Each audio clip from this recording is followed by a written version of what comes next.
there. That's all right. Thank you very much. That's all right. Oh, I left off one, but that's enough for now. All right, so let's get started. Our mammoth session of perturbation theory. We have one now before the coffee and one after the coffee. I have to thank Christoph for swapping with me to allow me to return home to my one-year-old son so I don't get into too much trouble for this. So thanks to Christoph. Okay, so we have a mammoth session. So, okay, so I was just asked if I could go over the spinner stuff again, so I've just put them back up here, all the useful properties, which we can refer back to during our various endeavors today, and actually that will be useful for something we're going to look at later on in Unitarity, so it's a good idea. Thanks for making me do it. All right, so yesterday I pulled a fast one on you. I cheated, and only one of you came up and gave me grief about it, which means that the rest of you just either sucked it up or just lost respect for me. But anyway, so we calculated its amplitude. The final result was right, but I cheated along the way. And that's why you should never do these things in a rush and reverse engineer when you know the answer. So, okay, so the good news is that this is filmed in lovely high definition, so I can go back and if ever I get too confident or smug, I can go back and watch myself make a mistake in slow motion in high definition. So, well done, past me.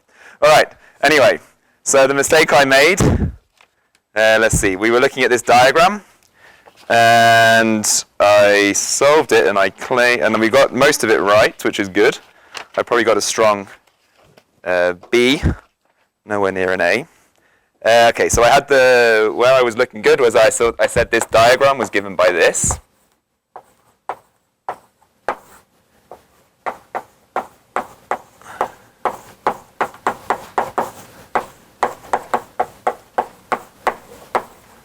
All right, that was good. Then I put a massive fast one on what I dealt with this guy here. It wasn't too bad actually. So I said that 5p hat 3 was equal to 5663 plus z 5463. That was okay. And I also said that z was 36 divided by 34. That was also okay. And then after that, I just basically wrote down the final answer and moved on with my life. But now I have to come back to it. So, okay, so when I put this into here, it's clear that there's a common factor of square bracket 6, 3 in both. And that will cancel between the numerator and denominator. That's good. Then I have a 5, 6 plus z over 3, 6, 3, plus 3, 6, 5, 4 divided by 3, 4. So this thing goes to, if I say 5 p hat 3 divided by the pesky 6, 3 is equal to 5, 6 plus 3, 6, 5, 4 divided by 3, 4. All right. Now this is where I started to cheat because I said I was just going to scout and now I get the final answer. And I can scout in it, but I will get not what I wrote down. So when I scout in this and put this back in, I get 2, 4 squared. Now there's going to be, when I put these over a common denominator, there's a 3, 4, which is living down here, so it goes up to the numerator. And then I get the 1, 2 is left alone. Not much happens to the 3, 6 or the 4, 5. And now the Scouten product of these two gives me a 3, 5 and a 4, 6.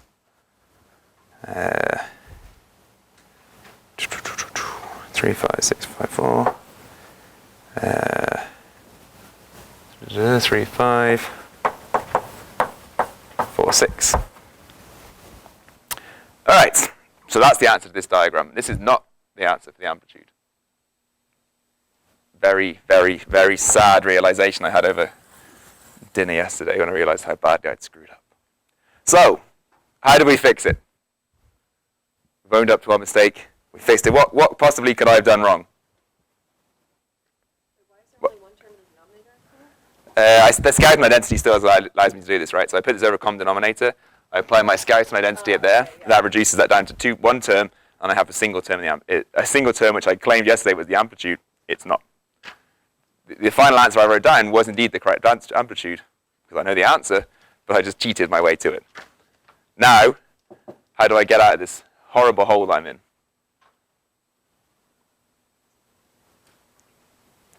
What sort of, okay, how, you can just lay into me now. What sort of thing could I have screwed up? Algebra, definitely. But let's assume that that's not what went wrong. I checked it several times in Mathematica, which is smarter than me. So not algebra. What other scripts can I make? Arithmetic? That's just algebra dressed up in a...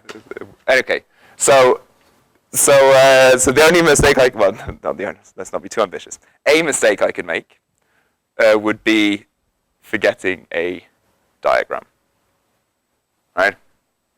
So I did. I actually forgot 2 diagrams. One of them was 0. So, so which diagrams did I miss? Across my glue-on. So what, you want me to just get my mistake finding stick? So you want me to do something with the glue-ons? Which one? Well, the 2 with the same velocity. Yeah, that's both. Okay, yeah. So you want me to do what? Put this one here?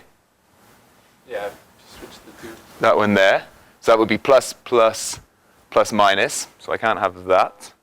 But I like the way you're thinking. I could put this glue-on here and make this into a glue-on and bring this one here. And indeed you can. Such diagram looks like this.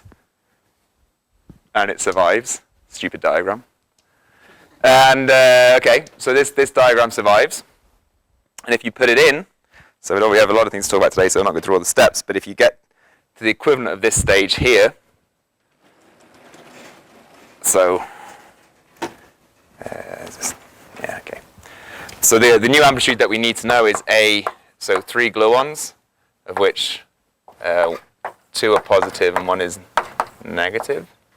This is 1, square brackets, 1, 2, cubed, divided by, so we haven't seen this one before. That's a 3 gluon MHV bar. Anyway, so once you put that in, then the equivalent, this diagram gives a contribution of 2, 4 squared divided by 1, 2.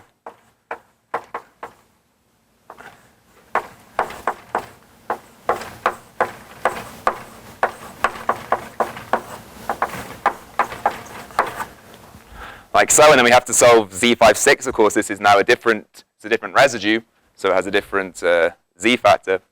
And so this one here is given by 5, 6 over 4, 5. And then when I put this in, I get a second term, which gives me minus 2, 4 squared divided by 1, 2, 3, 5, 4, 6. 5, 6. So I call this D2. And when I add that to D1 up here, I get back to the final answer, which I quoted yesterday. I have to do the Ciaran one more time, and that gets rid of these unphysical poles, 3, 5, and 4, 6 in both. Right? So you see this, they both have poles I don't like. I definitely don't like seeing a 3 and a 5 together, and a 4 and a 6. It's just not natural. The reason being that a 3, 5 singularity can't be in this color ordered amplitude because there's no color in your singularity as 3 goes to 5 in this amplitude. So that's an unphysical pole here. But when I add the 2 together, those unphysical poles cancel and we get back to the result which I quoted yesterday. All right, that's me owning up for yesterday's sins. So now let's go forth and make a whole bunch of new sins today. All right. So I was promising to talk about unitarity today. So I should do that. So, okay. So yesterday we started to look at the expansion of one-loop integrals. I argued that you could write them in this form where any one-loop amplitude for any multiplicity is written in terms of rational functions of the external kinematics times scalar loop integrals. So like, for example, in this notation, an I4, so a box, would depend on 3 momentum. And this would be something like this.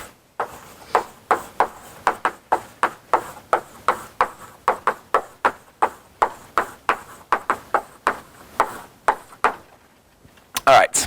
And so then if I have less propagators, I would have less. So a triangle just has 3 and a bubble only has 2. Yes? An odd question. Okay. At the beginning of this, you started out saying that the reasons for these methodologies was that let you calculate the scattering amplitudes without having to use every single diagram. This was you could calculate all the different diagrams because this was useful because we had, for the higher number of legs, there were thousands of values. Yes. But here we had an error that was because we didn't count all the diagrams. Yes, but you shouldn't punish the method for my inadequacies. If you had to count all the diagrams in this calculation, then how There's- does this circumvent that problem? Well, I just had to include all possible factorizations, and I was going too quickly, and I just assumed that this one would vanish, right? Oh, okay. So Yeah, the problem it's is, not the same as the diagram. yeah, exactly. They're always physical amplitudes. So there's really only two channels, and the endpoint would still be made up now of those only two, right? The endpoint argument would still follow through. So it doesn't scale badly at all. It just, you have to include all the non-zero contributions. The method's very clear about that, really. It was just my interpretation of it that I decided to be a bit more flexible. So, yeah. So this is, okay, anyway. So these are our scalar integrals. And, okay, so our game now is try to solve the coefficients of our basis. So we're just doing linear algebra in some sense, right? We know the loop integrals. We can write them up once and for all. And then we can call them by some external program. And there we go, easy to do. So now we just need to know the coefficients for any process, and we're done. So that's where unitarity is going to come in. So let's see, I need some space. Is everyone finished with this lovely? I guess I'll send it behind this one and use this board here. All right, so we want to look at unitarity now. Unitarity. All right, and as the name suggests, this is intimately related to the unitarity of the S matrix. So the scattering matrix is unitary, which tells me this, right? Not so much we're going to gain from this at the moment, but what we normally do is decompose it into a forward scattering and a trivial identity matrix. And now this is something I can start to learn about unitarity from. So this is my forward scattering, and I want to perturbatively expand it. So we assume, for our example, that T starts at order G squared in our expansion. And then we can write the matrix as some leading order contribution plus some loops plus higher orders in perturbation theory. Okay. And okay, so now we want to couple this perturbative expansion with our unitary definition. So we put this into here, and we get that 1 plus IT and 1. Why can't we have odd powers? Why don't we have odd terms? Like, why is it G squared to G4? Because we're always going to have two powers of the coupling. Right? That's my diagram over here. So I have to stick a glue on. I have to end it somewhere. Okay. So it gives me 2. All right. All right. So what I'm doing, this is unitary. This is equal to 1 still. All right. So I just rearrange this equation, and I get I times T dagger minus T is equal to T dagger T. All right, so now this is where I can start to look at something interesting. So what this is the difference of the Hermitian conjugate minus the real matrix. So this is corresponding to twice the imaginary part of the forward scattering amplitude. So this bit here is twice the imaginary part, and this bit is just then the product of the T with itself. So I'm going to put this definition of T into this expansion and then collect up the orders and start to learn stuff at each order. Okay. So, yeah, so this and twice the imaginary part of our forward scattering amplitude is equal to its discontinuity across some particular kinematics. All right, so I put this into there, and I get that I G squared. Right, so T0 dagger minus T0 plus then the higher order bit T1 dagger minus T1. So that's just expanding out the imaginary part up to order G to the 4th. Of course, it's higher order corrections. How am I doing? Yeah, that's not so good. This one doesn't really need a parenthesis. Didn't compile when I pressed me, right? Good. And this one's okay. Good. All right. So this is the 0 part. That's the correction, And now over here I put in the same thing. And the only bit that's going to affect my accuracy is this bit here squared. Right, so I get G4th, T0, dagger, T0, right? Because any higher order bit is going to break my comparison over here. Can you repeat that statement? So I'm just expanding both perturbatively, since this one's squared. This thing hitting this thing is G to the 6th, which is higher than I kept over here. And so I only have to worry about the G to the 4th term. And then that's it, right? Then this is just perturbative expanded up to my order G4. So both sides break at order G6, but that's not what we're interested in right now. You have with the first term is just one. There's some. The first two, the T0s over here only have 1G squared. Yes. Equals that. Ah, good. That's what I was going to write my next equation. Yes. So that's telling us something, right? That's telling us that leading order amplitudes are rational functions of external kinematics because they have no discontinuity. So we learned that, so each of these T dagger minus T is just the discontinuity in some particular channel. So we see that the discontinuity of the leading order matrix element is 0 by the fact that there is no G squared term on this side here. So this is what we knew already. This is that tree level amplitudes are rational. That's not rewrite. You haven't just rewritten this. You've done something across the equal sign. You don't have any place where you're multiplying T0 dagger by T0 on this side. T dagger is this side here, right? Which side are you most worried about? This one? This thing. Yes. Equaling what's on the other side of that equal sign. Yes. Those are functions. That's this equation here, Ah, okay. That's what I was. which is rearranged from this one here. Okay. Ones cancel, then I get a T dagger T with an I and a minus and an I squared, which gives me 1. Then I bring over the other stuff to this side. Okay, that works. Thank you. All right. So that gives me the first useful result. Well, I already knew, but it's nice to see. So the tree level amplitudes have no discontinuities, rational functions in kinematics. Then we get our first new result, that the discontinuity of our one loop amplitude can be equated with the product of two tree amplitudes. So this is what leads to our unitarity method. Now in this equation, there's a few sort of implicit things. So this is the discontinuity across some physical cut, and this is telling us to sew that cut back together. So this is telling us that we have some blob like this, and this is conjugated times some other blob like this. This is the channel which has the discontinuity, so it's a discontinuity in some kinematics, and then these ones here are summed and integrated over in this expansion here, right? There's an implicit phase-space integration hidden in the definition of our matrix elements. All right, so this is the idea of unitarity, that we're going to have some discontinuity across some channel, and we get information about the loop level. So we get information about the discontinuities of some loop diagram from the product of things that are lesser orders, which are tree levels, right? Presumably, if we're going to try to calculate something at one loop, we should be able to calculate it at tree level. So we know these going into our problem, and we can manipulate these nice and easily, and then we then have to equate that with the discontinuity. Of course, we don't get the full thing because we're just calculating the discontinuity of our loop integral. But the question is, how can we use this information that we gain to infer what we want to about the whole amplitude? And that is where we go back to our basis definition. So I've got rid of it for now. I shall put it back. So the question is, this is just true generally. So I can have one more equation before we talk about the basis. I'll put it. Let's see. I'll put it on this one here. Oh. All right.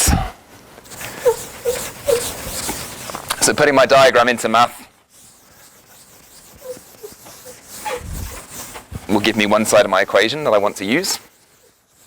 So we'll just say, for example, the discontinuity in S12. So we'll put two of our particles on one side and all the rest on the other.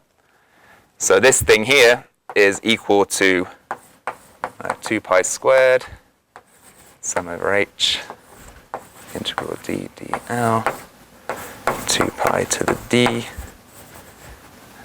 delta plus L squared, delta plus L minus P12 squared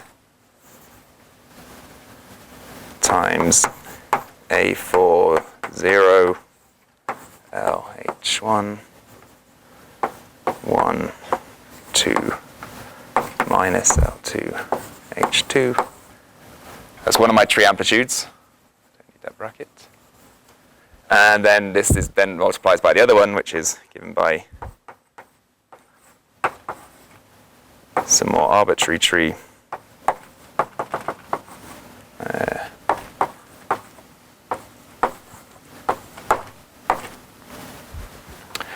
Is a plus a description or a delta? Good question. So you have to give me a chance to explain my formula. So the plus. So when I have a delta plus of p squared, this is telling me that I have a real positive energy vector. So it's telling me it's light-like with positive energy. That's what the plus means. Okay, so now my equations are they're talking to one another. So this is separate from that. Is the an expansion or an So this thing here is just the mathematical version of this diagram over here. Right, so it's telling me that I can obtain the discontinuity in my S12 channel. So this is 1, 2, this is 3 to n. So I can obtain this discontinuity by sewing together two tree amplitudes, one 4-point, and where L2 is equal to L minus P12. So one 4-point and then an n point, right? And if I sew these two together and integrate over the phase space, the cut phase space, which is defined by this thing here, right? So this is a two-body real phase space. Then if I integrate over that, I get the discontinuity. So this is just the mathematical version of that picture. Right? And that's going to form one side of my equation I'm going to use to determine my unitarity cuts. Okay? Okay, so that's all well and good, but I need to know what this means, right? So I can calculate this thing. I can put in my trees, right? I can solve for the kinematics, and I can do this integration, and I get the discontinuity across some channel. Great. How can I make that work for me? Well, I can do this, but I can also do the discontinuity in my basis, right? So the question is, which of my loop integrals in my basis is going to have a discontinuity in my S12 channel? Well, from my definition of a loop integral over here, we see they're only going to depend on P1 squared, P2 squared, and P3 squared. So they're going to be logarithmic functions that can contain the branch cuts to give me the discontinuities. But in order for them to have a branch cut across some particular channel, they need to depend on it. So one of these things will have to be P12, right? So one of my propagators has to be P1, P2, or P3. So I can then write the discontinuity in terms of my basis as some subset of boxes times their discontinuity in P12. Some subset of triangles, CI, and finally a single lonesome bubble, because there's only one bubble which has L and P12, right? So this thing here then gives me an equation I can put on the other side of my equation. So now I can equate this to this, and then that gives me information on the coefficients D, C, and B. Now the discontinuity of my scalar integral is completely process independent, right? It's just a single scalar Feynman integral for each different type of basis function. So I can calculate and classify these discontinuities once and for all. So therefore, this thing then is completely process independent, apart from the fact that it's going to eventually be equated to this side here. That's where the process independence comes in. So I can just solve for these arbitrary coefficients, right?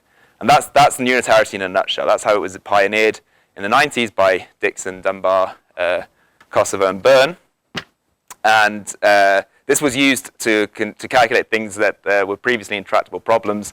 So things like E plus, E minus to 4 partons at one loop.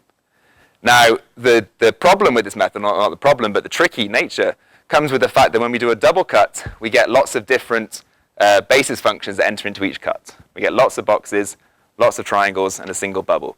So we do a cut across S12, we learn some information about our coefficients. Then we would do another cut, let's say S23, and we would gain new information about all the other about new boxes, but we'd also recoup some of the information here from some of the boxes that have S12 and S23 as some of their external functions. So there would be multiple overlapping coefficients that would enter into each one of our cuts, and we'd have to solve them in a complicated system of simultaneous equations. So we'd have to identify which discontinuities come from which particular integral. We have to solve for the coefficients, and they would then pollute every other cut. So that's quite, so it works, but it's tricky and takes time. So that was the situation in the middle of last decade. And then in sort of a similar spirit to what we saw yesterday with the BCFW recursion relations, the idea is if we restrict our assumption that this plus sign has to be here in the delta function, then what happens? So if we get rid of the definition this thing has to have positive energy, we're essentially removing the constraint that it has to be a real momentum. So the idea is, what is the factorization property of a one loop amplitude where I allow it to have completely arbitrary loop momentum? So I allow that to be complex. And then what happens? What can I do differently to just doing the constraint of real momentum? And so what we'll see is that this allows us to do multiple cuts. So the idea is that we are just going to factorize our loop level amplitude into, let's see what's good to go. That border there hasn't anything for a while.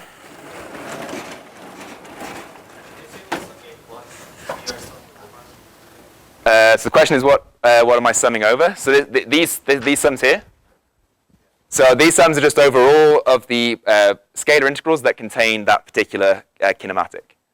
So, for example, a box of the form 1, 2, 3, 4, all the other legs would have this cut here.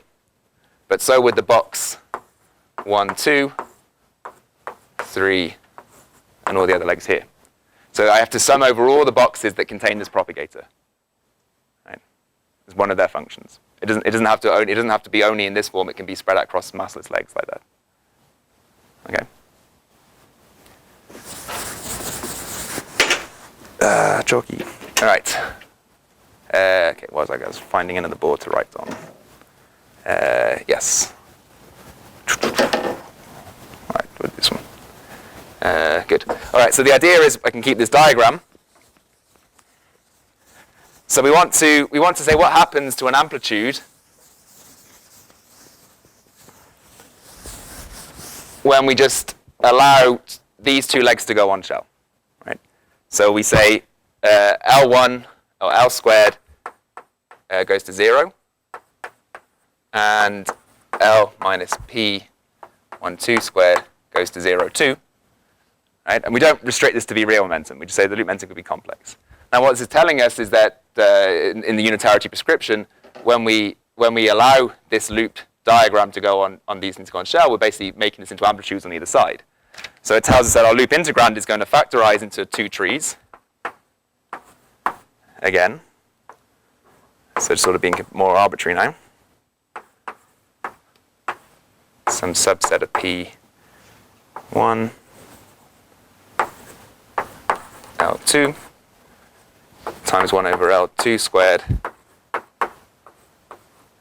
A2, 0 minus L1, subset P2, minus L2. So this is what happens to our loop integrand in the limit where we allow two of our internal loop propagators to go on shell. It's just going to factorize into two amplitudes because they become light-like external legs.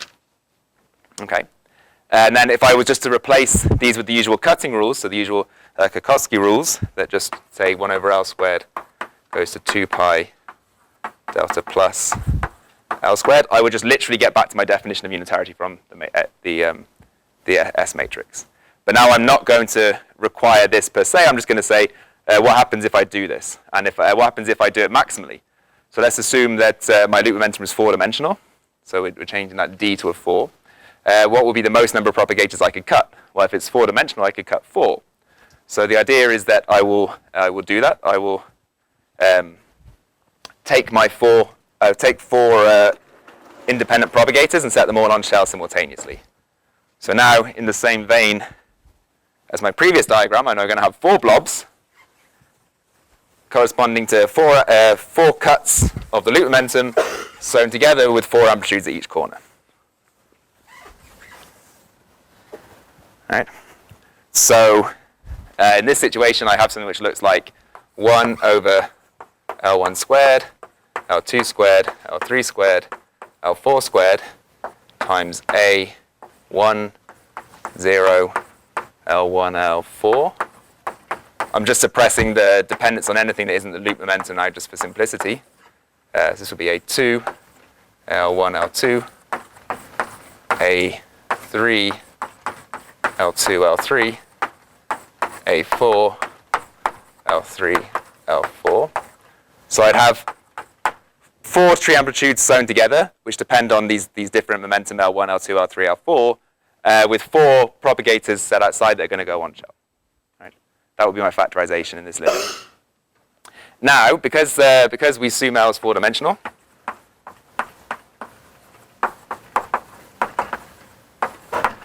and now we can completely solve it. So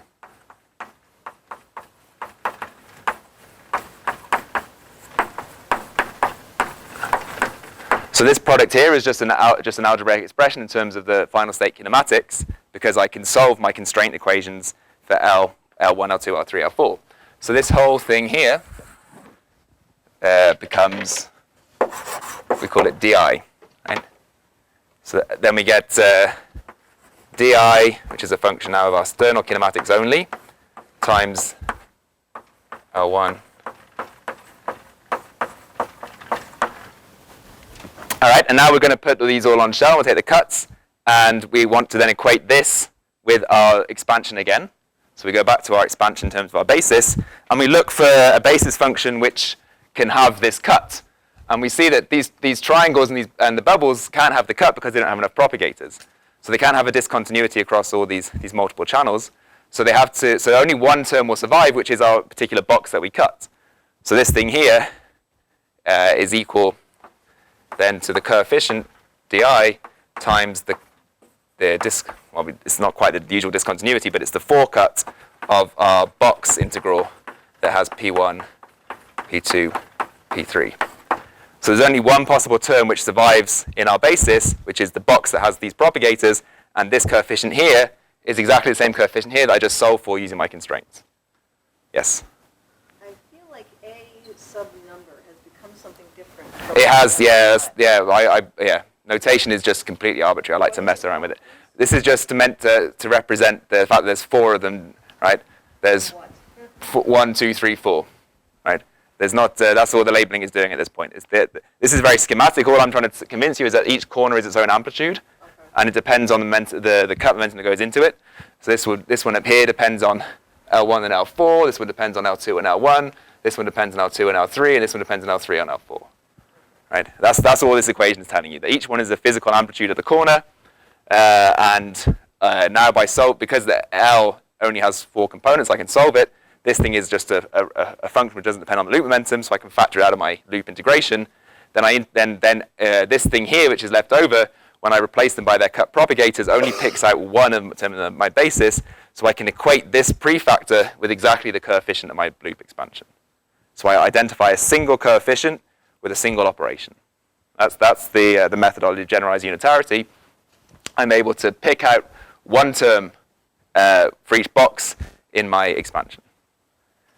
All right. The summation index I is going over. I thought it was going over the corners. Summation index I. This is just a labeling, right? As I said, this is schematic, so we can get rid of the I if that's annoying you. We'll just call it D. Okay. It's just the point is, it's just some function which doesn't depend on the loop momentum anymore. And all the loop momentum is contained in these propagators here, which are going on shell, and that just picks out which box in my basis I'm doing. So I don't even really care what this thing is, because I'm just using it to equate basis, my coefficient with the operation. So this operation of cutting 4 propagators gives me exactly the information about a single box. And then you can imagine what happens if I cut 3 propagators. I would get information about a single triangle, and I would get information about lots of boxes, because lots of boxes have 3 cuts. You know, if I take this box here, I can make lots of different 3 cuts by just removing one propagator at a time. So there'll be pollution in my triple cut from box contamination, but I already know all my box coefficients. So I already know what they are, so I can quite easily subtract them. And if I'm really clever, I can parameterize my loop momentum such now, which is going to depend on 1 degree of freedom, because I have 3 constraints and 4 unknowns. So my loop momentum has 1 free parameter. And if I parameterize the loop momentum cleverly, then I get only the triangle coefficient. And this is the way that the methodology works. You have a clever parameterization of the loop momentum, and that projects out exactly the coefficient that you want. And that's effectively how all of these modern codes work. You're very clever with how you define each loop momentum such that you can quickly extract a coefficient of the basis you want to work in. And then it's just press go. All right, yes? The angle of the cuts matter. Because I can imagine having all Just the four angle of the cuts. cuts. So like if you have like 2 diagonal lines, like one going from the midpoint of A1 to A2 to the midpoint of A1 to A4. You mean you want to do a different forecut? You want to assign the legs differently? No, I guess what I'm saying is like if you imagine you've got the box, right? You can bisect it into quarters that way. Yep. Or you can have diagonal lines connecting the midpoints of the So you want adjacent sides. Like maybe you want me to cut across this one to here? Yeah, and if you make 2 of those diagonal. But that's still the same part, the same cut, right? Because they don't join, right? This is a single cut. That's a single cut. That's a single cut. So it's the angle doesn't matter. That's just graphics. Okay. It's just and there's only one way of doing any box with 4 cuts. Yeah. I was wondering which 2 ones were cut by the same cut, as it were, mattered. No, they're not joined. So Okay. please imagine there's white space in the middle here, right? It's just this one, this one, this one, and this one. They don't talk to each other beyond that. I can cut this one. I can cut everything the same apart from this one here and move this leg to here, and everyone's happy. All right, so let's do an example. And as you have to listen to me waffle on for ages today, I thought that you could do something, and then that would be more entertaining for me. So we're going to solve a box coefficient. So we're going to do a one loop, one that we didn't screw this one up yesterday, so we got this one right. We're doing the 5-point z plus 3 parton amplitude, and this is the box cut we're going to do. There's only one box for this process because there's different color structures, but this is the leading color bit, which has the most non-abelian structure. And so we're going to calculate this coefficient here. So the idea is I'm going to give you the constraint equations and a parameterization of the loop momentum, and then you can solve for the loop momentum yourselves. Testing your spinner, fun and games. So I'll have my spinner stuff up there, which is good. And this thing here can be erased now.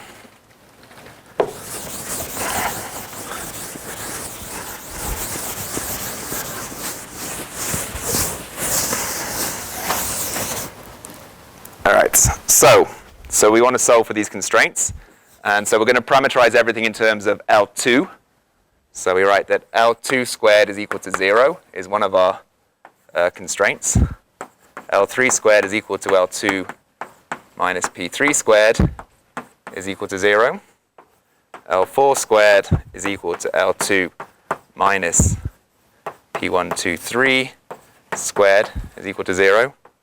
And L1 squared is equal to L2 plus P5 squared is equal to 0.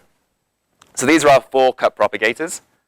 And we're going to parameterize our loop momentum as follows. I'll write this nice and big.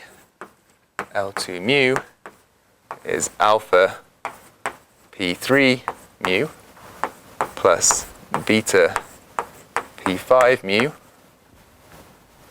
plus delta over 2, 3 gamma mu 5 plus rho over 2, 5 gamma mu 3. All right, so first I have to convince you this is a legitimate basis. So it is. These 4 vectors are orthogonal to one another. Well, no. These 2 are orthogonal to these 2. That's true. So there's 4 degrees of freedom, and then I have 4 unknowns which specify my 4 degrees of freedom. So you have to solve, so you have to use these constraints to solve for these coefficients. So you see the potential of fiber representation that Yeah, this is an example of a clever one, and it's not even that clever, it's because I did it. But cleverer people have better ones. But yeah, the idea is that with a bit of experience, you parameterize the loop momentum in a clever way, and that gives you a new method to do these things, and then it works well. So yes, this is an example of, there's no a priori.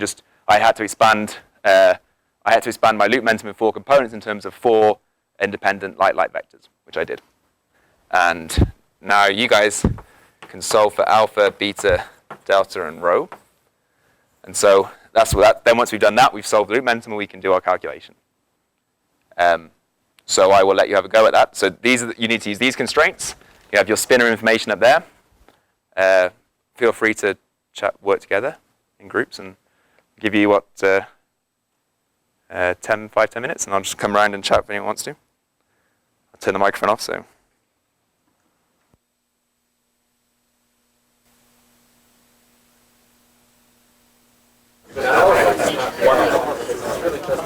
All right, time's starting to get on, so we should probably start going through it, but you guys look like you have a good effort. Does anybody have any bold predictions for any of these before I go through the? Alpha and beta is 0. Does anyone want to disagree with that? You disagree with that? So what, you think alpha and beta are? You just want to disagree just to menace the room, or just do you have a specific idea for what you think it might be?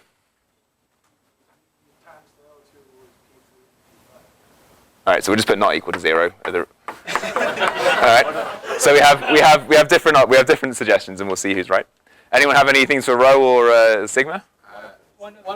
One of them may be 0. Do you have a preference?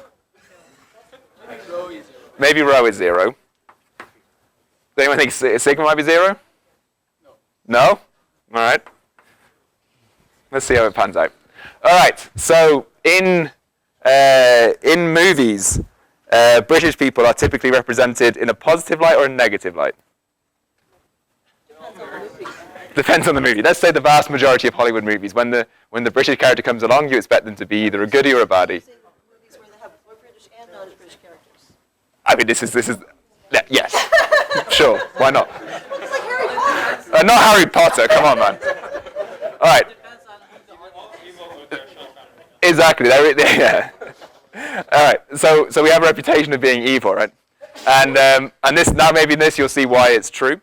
Because I wrote this down in this order, and you all started bravely chugging away with this constraint because it's A written at the top and B it looks the simplest, right?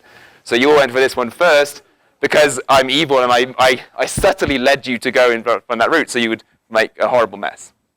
So this one is the first constraint, but it's not the one you want to hit first. This one and this one are the ones you want to hit first because they're nice and easy, right? So they tell us that L2.P3 is equal to L2.P5 is equal to 0, right? Because L2 squared is equal to 0, so we're going to implicitly use this one, but just as a weapon, not as in true anger. So we're going to implicitly use this one when we expand this one, and then we're going to get that the L2.P3 and L2.P5 has to equal 0, right? Now we're in good shape, because now we just have to dot our vector through by P3. So we dot it through by P3. That goes to 0 because P3 is light-like. That goes to 0 because there's a P3 there in the Dirac equation. And this one goes to 0 for the same reason, just the conjugate, right? So this equation tells me that beta is equal to 0. So yay for this one. Let's put a nice big yellow tick there. All right, and then we can do exactly the same thing with P5. That just swaps alpha and beta. So alpha is equal to 0. So you see this brave statement down here was true, that alpha and beta is 0. Kudos. All right, good. So now we know that L2 is given by, what do we have left? We have what did I say, 5, 3, 5? Yeah. 3, 5. Thank you. And then,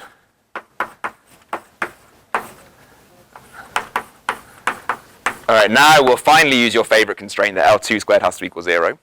And then many of you are writing this down in a more complicated way by having an alpha and beta dependence in there. And you were telling me that sigma rho had to be equal plus or minus alpha beta. And the joy is, it doesn't even matter what the minus sign is because plus or minus 0 is still the same thing. So you were telling me in various ways that this is a constraint, right? You had some alpha beta here, only plus or minus it will live. All right, so then these guys on here were just knocking them out of the park. It's almost like they could see my notes as I was walking past continually. So indeed, one of sigma or rho has to equal 0. Now at this point you can choose. So you're going to get two solutions based on whether you choose to eliminate one or the other. Right? And the fact that we're getting two solutions should not come at all as a surprise, because we look at all our constraint equations here and we see they're all quadratic. Right? So we should expect a one solution, and then we should have a sort of plus or minus in there coming from the quadratic nature of our solution. And this is all this is telling us, is that I have two possible ways of making this thing satisfy these equations. So yeah, there's two solutions. For our example, we're only going to need one. And so for the example one, we're going to choose that rho is equal to 0, which also these guys managed to fluke and guess right. So you guys are on a good run of form today. And then we're left with a final constraint. So our most complicated one is down here, which is, we haven't used this one yet, L2 minus P123 squared has to equal 0. Right? So there's another reason why I'm in evil, because a better way to write this is this, using momentum conservation. Right? This is just pure evil now. This isn't just like subtle, misleadingly evil, which I prefer. I prefer to be more, implicitly guiding you down the wrong path. That's a more clever form of evil. This is just being mean. Right? So here I should have just used momentum conservation to write as P45, not P123, because this thing depends on 5, so it's going to be simpler to have a 5 in there rather than a 1, 2, and a 3. So we have this thing, it has to equal 0. Now P45 is not like, so that's when I square that I get S45, and now this thing has to equal minus 2 L2 dot P45. Okay, so I dot P245 with my surviving term, so it's when I killed rho, so I killed this one. And now I contract this with P45, that just becomes a 4 because the 5 gets killed here.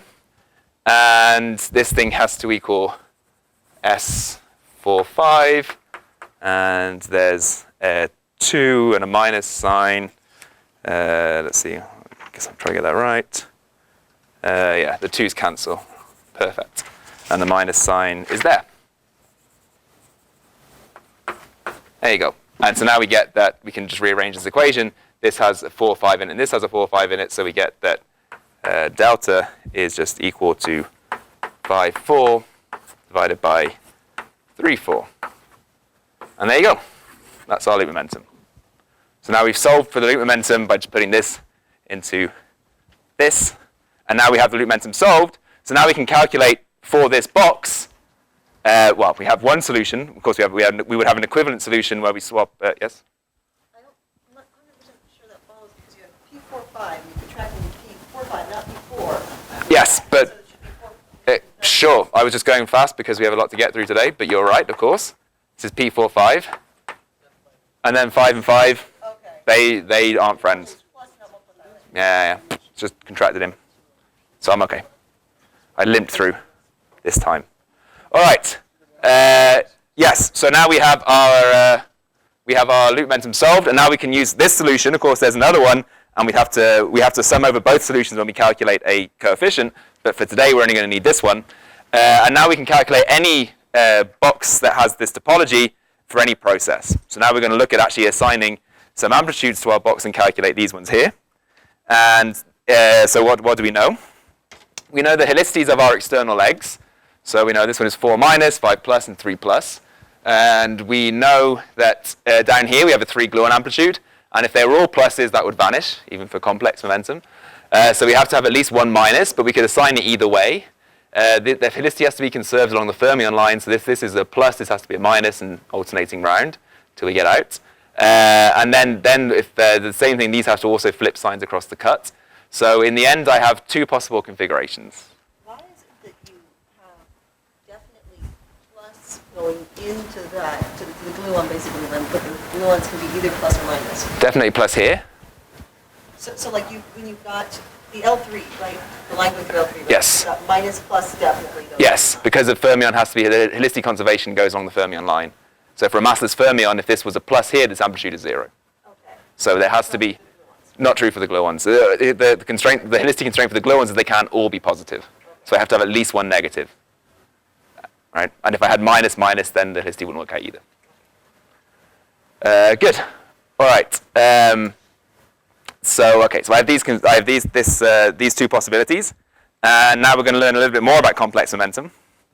So we have two assignments, so we can do this one or this one. So one is where we choose it to be plus here and minus here, and then we count the pluses and the minuses. So this one has two pluses and a minus. This is an MHV bar. The same thing here. This is also an MHV bar, and this one at the top has two minuses and a plus. That's an MHV. And its friend, where I flip the helicities on the gluons, has a different structure. It has MHV bar, MHV, MHV bar. So my claim is that this one vanishes. So did you say what MHV stands for? Maximal helicity violating. So it means two minuses, any number of pluses. MHV bar means two pluses, any number of minuses. All right. So my claim is that this one vanishes, and we can see why from complex momentum. So we know that the amplitude, the 3-point amplitude for MHV bar depends only on the square brackets. And this is an MHV bar. And for an MHV, it depends only on the angle brackets. Right? And we saw, for example, down here, that L1, when it dots with P4 or P5, has to vanish for the same. So this is telling me here, so in this configuration, so L1.P4 has to equal 0, as does L1.P5. All right, so these are constraints from my cut momentum. And OK, so now I have complex momentum. And so I can choose my loop solution accordingly. However, in this 3-point vertex here, this depends on L1 4, right? Because it's an MHV bar. And then the next one along also depends on L1 5, right? So my loop momentum that's going to have to survive would have to have that L1 is the angle bracket is proportional to 4.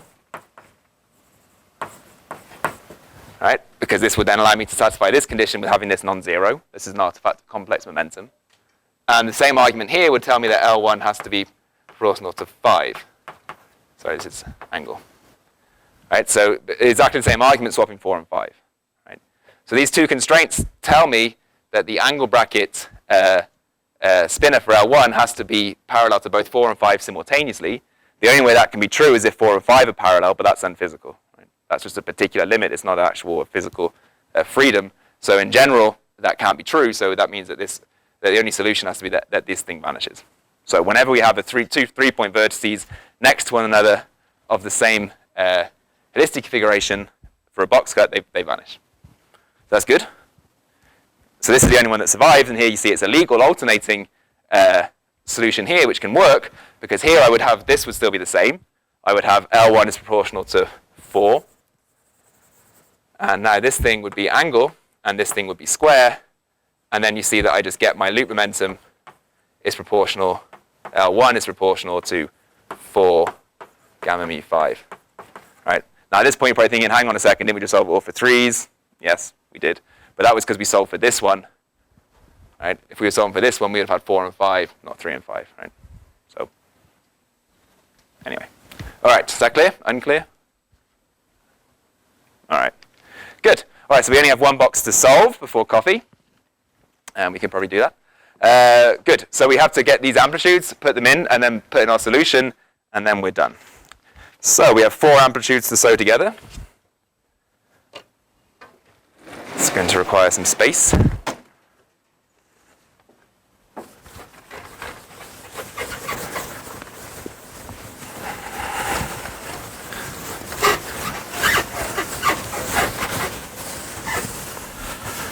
All right.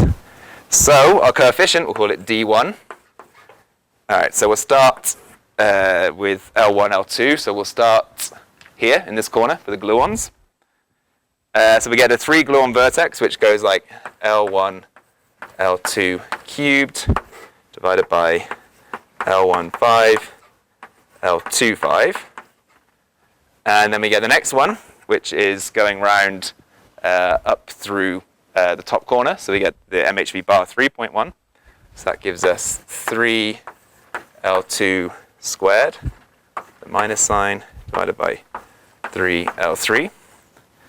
Then the next one, we get L4 2 squared, L3 L4 1 2, and our final one is L4 L1 squared divided by 4 L4.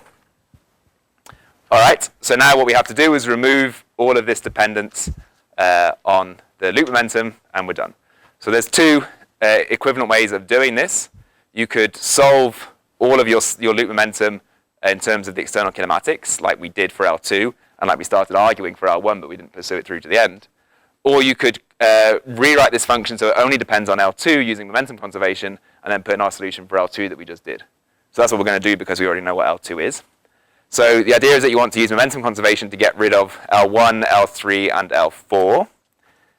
So you can do that, for example, by taking this term here, this one here with an L4, and this one here with an L4. So we see that if I close these ones up, I can write the whole thing. So I write L4 2 squared, L square bracket, L4, L1 squared. So this whole thing can be rewritten as 2 L4 L1 all squared, which is 2 L2 plus P4 5 squared. Right, so I just use momentum conservation to get rid of L4 in terms of L2. No, sorry, my bad. I looked at the wrong line. P4 5 L1. Perfect. So I just use momentum conservation to get rid of L4, and then I could just systematically do that by closing off any free spinner and then using momentum conservation to get rid of it. So sometimes I have to multiply through and divide through by 1 in a clever way, but in the end I can systematically do that, right? Is that clear? So by using spinner products, I can always get rid of L3, L1, and L4. So then in the end, after I do that, I get the function which only depends on L2. So I get the D1 is 3 L2 5 2 2 L2 plus 4 5 squared divided by 1 2 2 L2 5 4. All right, now this thing only depends on L2. So I substitute in my solution for L2, which we did over here. Right, we solved for the coefficient. And we end up with the following result.